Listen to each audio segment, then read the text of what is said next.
صل علی سیدنا محمد وعلی آل سیدنا محمد وبارک وسلم۔ حضرت موسیٰ علیہ السلام اور حضرت خضر علیہ السلام کا چھوٹا سا واقعہ ہے، لیکن اس میں اللہ تعالیٰ نے ہمیں بہت سبق دیے ہیں، بہت سبق دیے ہیں۔ کچھ گزر گئے، کچھ ابھی باقی ہیں۔ ایک سبق اللہ تعالیٰ نے اس واقعے میں ہمیں یہ دیا ہے کہ اگر کوئی مسافر ہو اور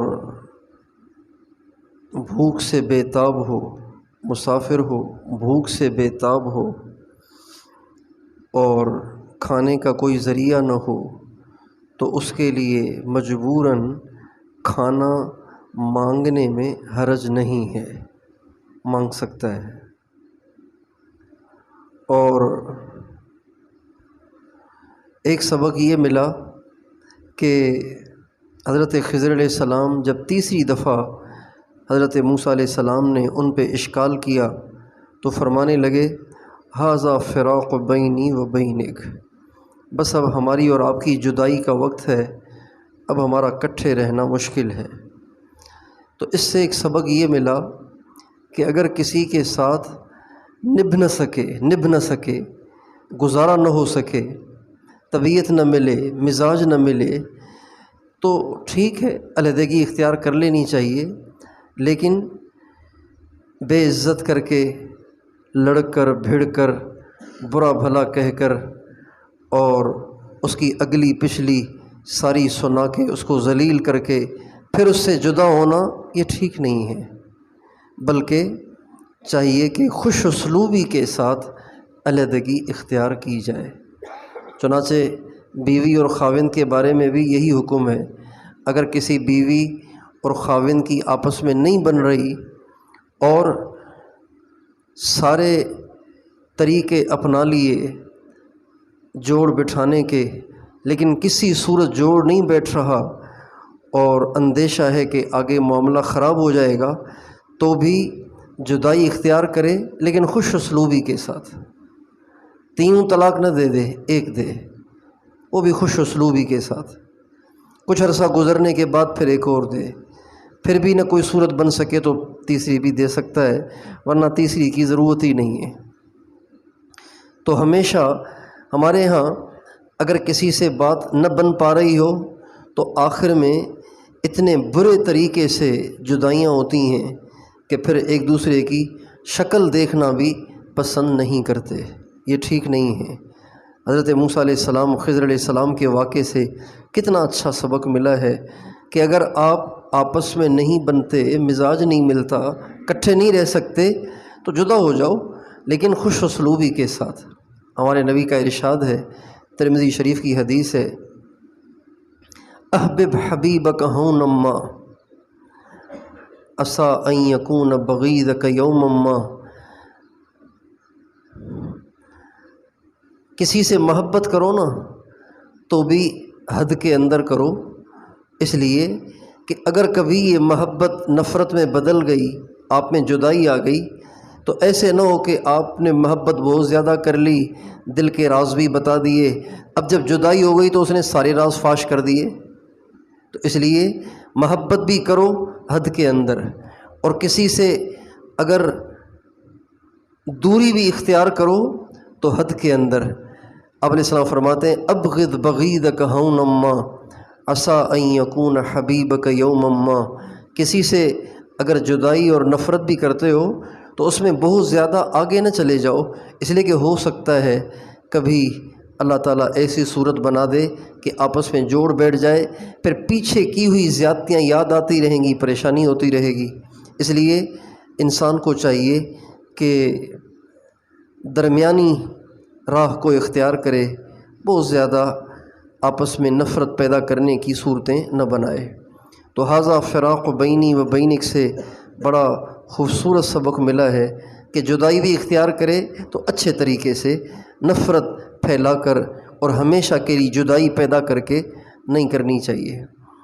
آگے فرمایا سأنبئک بتأویل ما لم تستطع علیہ صبرا، یہاں سے ایک سبق ہمیں ملا، خضر علیہ السلام نے کہا موسیٰ آپ نے مجھ سے 3 سوال کیے، 3 اشکال کیے، تو اب ہمارا جوڑ تو بیٹھ نہیں سکتا، کٹھے تو ہم رہ نہیں سکتے، باقی آپ کو جو اشکال ہے نا اس کی میں صفائی کر دیتا ہوں، اس سے ایک سبق یہ ملا کہ اگر چھوٹے کو بیوی ہو، اولاد ہو، شاگرد ہو، ملازم ہو، کوئی بھی چھوٹا ہو، اگر اس کو اپنے بڑے پر کوئی اشکال پیدا ہو تو بڑے کو یہ نہیں چاہیے تو کون ہوتا ہے پوچھنے والا، تیری کیا حیثیت ہے، تو کس باغ کی مولی ہے، ایسے نہیں کہنا چاہیے، بلکہ اس کی صفائی پیش کرنی چاہیے۔ صفائی پیش کرنے سے انسان چھوٹا نہیں بن جاتا۔ حضرت ابوبکر صدیق رضی اللہ تعالیٰ عنہ ایک دفعہ سفر میں تھے، ایک بدو اعرابی جو بعد میں مسلمان ہوئے اور بڑے پائے کے صحابہ تابعین میں شمار ہوئے، ابو رافع بن عمیرہ الطائی، یہ حضرت ابوبکر صدیق کے ساتھ سفر میں تھے۔ تو حضرت ابوبکر صدیق بہت اچھے لگے ان کو، وہ بہت خدمت کرتے رہے ان کی۔ جب سفر ختم ہوا تو انہوں نے حضرت ابوبکر صدیق سے کہا حضرت آپ کی بڑی مہربانی، آپ نے مجھے خدمت کا موقع دیا، اب آپ مجھے جاتے جاتے کوئی نصیحت کر دیں۔ تو حضرت ابوبکر صدیق نے ان کو نصیحت کی، لا تأمرن ولو علی اثنین، کبھی کسی کا امیر نہ بننا، 2 کا بھی امیر نہ بننا کبھی۔ امیر کی بڑی پوچھ گچھ ہے، قیامت کے دن اس کی پکڑ ہے، لہٰذا امیر نہ بننا۔ 2 آدمیوں پر بھی امیر بنایا جائے تو ہرگز 2 دفعہ فرمایا امیر نہ بننا۔ اچھا، انہوں نے یہ بات پلے باندھ لی۔ کچھ عرصے کے بعد آپ علیہ السلام کا انتقال ہوا، صحابہ نے حضرت ابوبکر صدیق کو امیر بنایا۔ حضرت ابوبکر صدیق 3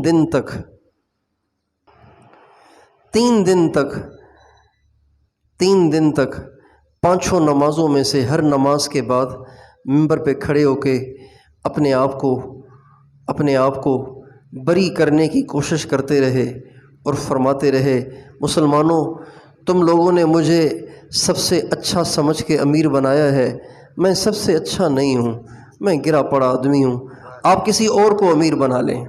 جب بھی وہ کھڑے ہوتے تو حضرت علی المرتضیٰ رضی اللہ تعالیٰ عنہ کھڑے ہو جاتے، وہ فرماتے ابو بکر آپ کے ہوتے ہوئے ہم کس کو بنائیں، آپ کو نہ ہٹنے دیں گے نہ آپ کی جگہ کسی اور کو بننے دیں گے۔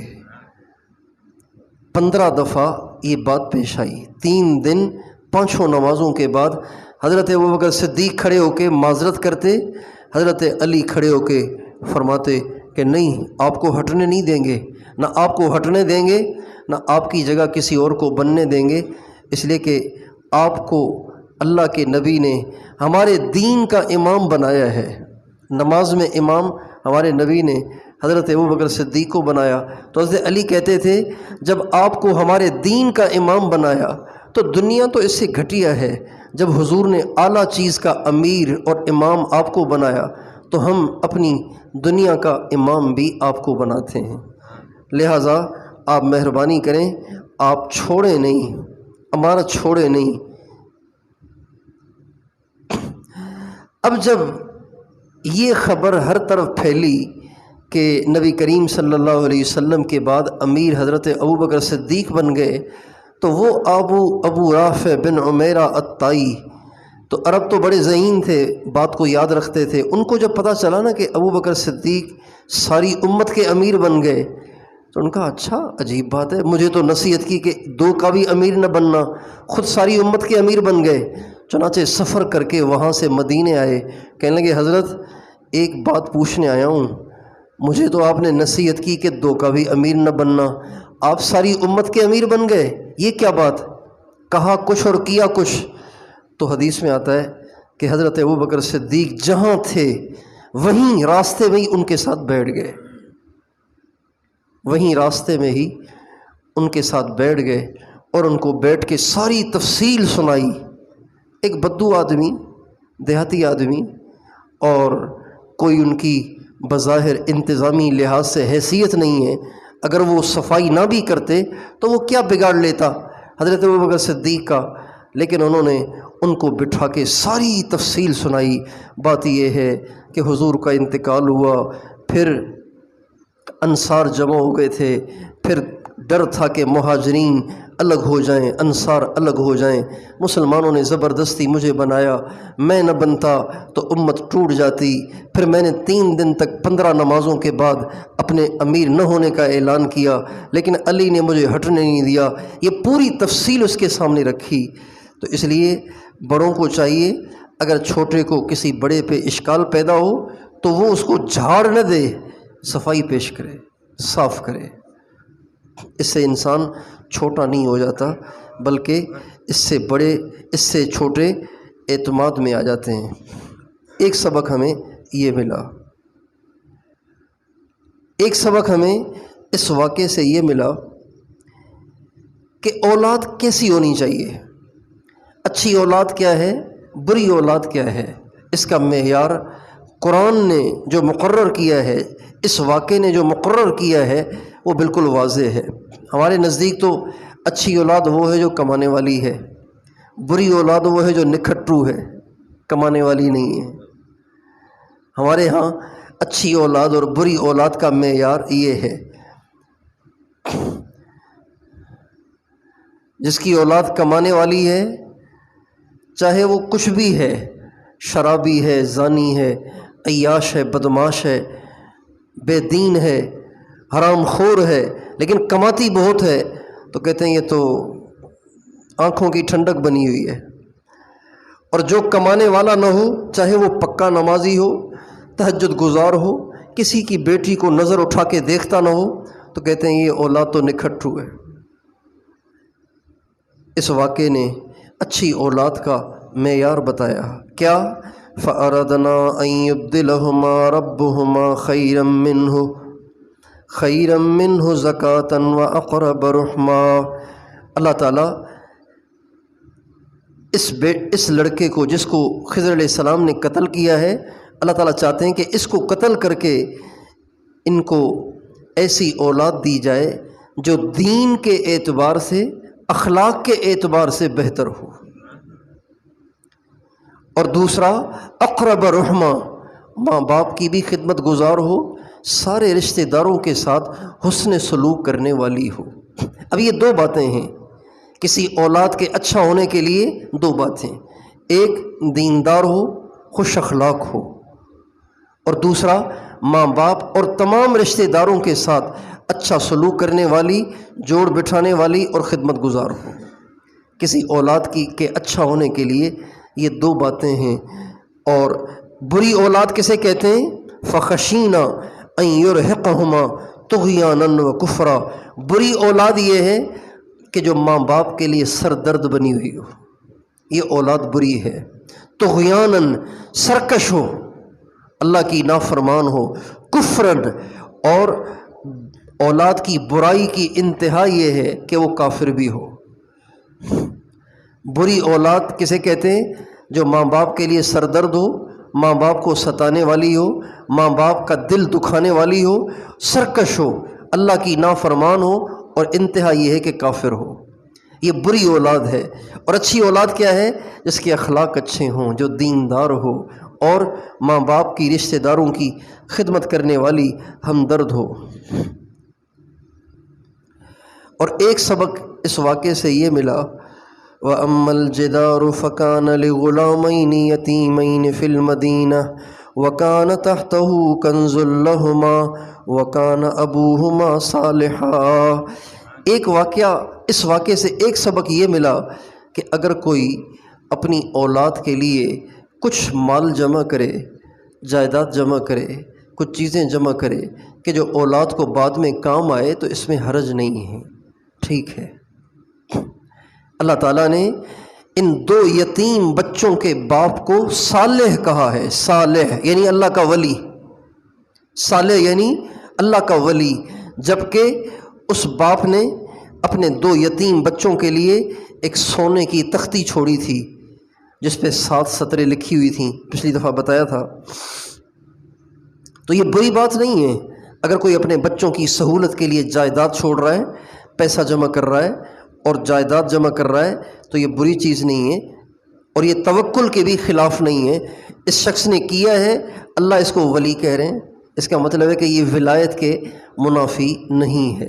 اولاد کے لیے جمع کرنا، بس اتنی بات ہے اس کی زکوٰۃ ادا ہو، اس کی زکوٰۃ ادا ہو، فصل ہے اس کا عشر ادا ہو، اللہ کا حق ادا ہو، اور باقی جمع کرنے میں حرج نہیں ہے۔ ایک سبق یہ ملا کہ وَكَانَ أَبُوهُمَا صَالِحًا۔ اللہ تعالیٰ نے اس خزانے کی حفاظت کے لیے، یہ جو سونے کی تختی تھی جو دیوار کے نیچے دبی ہوئی تھی، اس کی حفاظت کے لیے موسیٰ علیہ السلام، خضر علیہ السلام، دو بڑے پیغمبروں کو بھیجا، اور انہوں نے جا کے اس دیوار کو سیدھا کیا۔ خضر علیہ السلام نے سیدھا کیا، موسیٰ علیہ السلام ان کے ساتھ تھے، تو اللہ تعالیٰ نے نبی کے ذریعے سے اس دیوار کو سیدھا کرایا اور اس خزانے کی حفاظت کی۔ کیوں؟ اس لیے کہ اس کا باپ نیک تھا۔ نیک باپ کی اولادوں کو اللہ تعالیٰ ایسے سنبھالتے ہیں۔ اللہ تعالیٰ نے یہ نہیں کہا وَكَانَ صَالِحَيْن، وہ دو بچے بڑے پکے نمازی تھے، وہ بڑے تہجد گزار تھے، وہ تو معصوم تھے، نابالغ تھے، بچے تھے۔ نہیں، ان کے مال کی حفاظت اللہ نے اس لیے کی کہ ان کا باپ بڑا نیک آدمی تھا۔ اس لیے ماں باپ کو چاہیے کہ اپنی وجہ سے نیک نہ بنے تو اولادوں کی وجہ سے تو نیک بننا چاہیے، کہ نیکوں کی اولادوں کو اللہ سنبھالتے ہیں۔ ہمارے نبی کا ارشاد ہے کہ ماں باپ کی نیکی کا اثر اولادوں کی اولاد تک بھی پہنچتا ہے۔ ماں باپ کی نیکی کا اثر اولاد کو تو ملتا ہے، اولاد کی اولاد کو بھی ملتا ہے۔ نیکی کا اتنا اثر ہے۔ ہمارے استاد تھے حضرت مولانا ظاہر شاہ صاحب رحمۃ اللہ علیہ، وہ دعا کرتے تھے، یا اللہ جب تک میرا بیٹا عالم نہ بن جائے مجھے موت نہ دینا۔ چنانچہ جس دن وہ عالم ہو کر، فارغ ہو کر، امتحان دے کر، کتابیں لے کر شام کو پہنچے، عصر کے قریب، کوئی 4 بجے کے قریب وہ پہنچے، اسی دن رات کو 2 بجے مولانا کا انتقال ہوا۔ اور جب وہ بیٹا آیا نا تو مولانا اتنے خوش تھے جس کی کوئی حد نہیں۔ پھر عصر کے بعد، مغرب کے بعد تو انہوں نے ہمیں سبق پڑھایا، عصر کے بعد بیٹے کو بٹھا کے فرمایا بیٹا پریشان نہ ہونا، تیرے باپ نے برس یہاں اللہ کی نوکری کی ہے، اگر میں دنیا سے چلا جاؤں تو پریشان نہ ہونا، اللہ تمہیں ضرور سنبھالیں گے۔ پھر فرمانے لگے حکومت کا ملازم مر جائے تو حکومت ان کی نسلوں کو، ان کی نسل کو، ان کی اولاد کو، اس کی بیوی کو پینشن دیتی ہے نا، تیرے باپ نے اللہ کی نوکری کی ہے یہاں 40 برس، لہٰذا تم پریشان نہ ہونا، اللہ تجھے ضرور پالیں گے۔ اور اسی رات 2 بجے ان کا انتقال ہوا۔ اس لیے نیکوں کو، جو لوگ نیکی کی زندگی گزارتے ہیں، ان کو اپنی اولاد کی زیادہ ٹینشن نہیں لینی چاہیے۔ اللہ تعالیٰ اپنے پیاروں کی اولاد سے بھی پیار کرتا ہے۔ جو اللہ کے پیارے ہوتے ہیں، اللہ تعالیٰ ان کی اولاد کو ذلیل کر سکتا ہے؟ کبھی بھی نہیں ہو سکتا۔ تو اس لیے اللہ تعالیٰ اپنے پیاروں کی اولاد کو سنبھالتا ہے، ان کی حفاظت کرتا ہے۔ اور اللہ کیسے نہ کرے جبکہ ماں باپ خود اسی کے پاس پہنچے ہوئے ہیں۔ نیک ماں باپ اللہ کے پاس پہنچے ہوئے ہیں، وہ ہیں ہی اللہ کے پاس، تو اللہ ان کی اولاد کے ساتھ کیسے برا کرے گا؟ اس لیے نیک بننا چاہیے، اس کا اولاد پہ بھی اثر پڑتا ہے۔ اللہ تعالیٰ ہمیں ان ساری باتوں سے سبق حاصل کرنے کی توفیق عطا فرمائے۔